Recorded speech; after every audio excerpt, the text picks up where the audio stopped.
Hey Telecom Tribe, welcome back to video number 8 of hashtag Automate 10, where we create a fully functioning telecom dashboard that's also automated.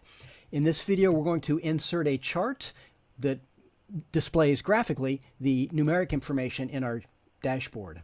That'll be a line chart, and we need to help Excel a lot with that.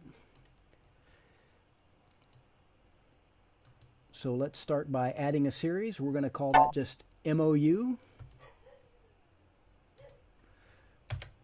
And then select our data. And then our dates is the trailing 12-month dates. And then we're going to add another one. And that's going to be the cost. And then again, the dates are the trailing 12 months dates.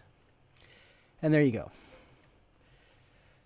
Now, that doesn't look quite right because they're such dramatically different values. So let's format the data series, and we'll put one of them on the secondary axis. Looks better already. Okay, that's going to be it for now. Of course, we need to clean this up a little bit, but I said create a functional dashboard. I didn't say create a good one in 10 videos. So we'll move on to the next video. Please join us for that.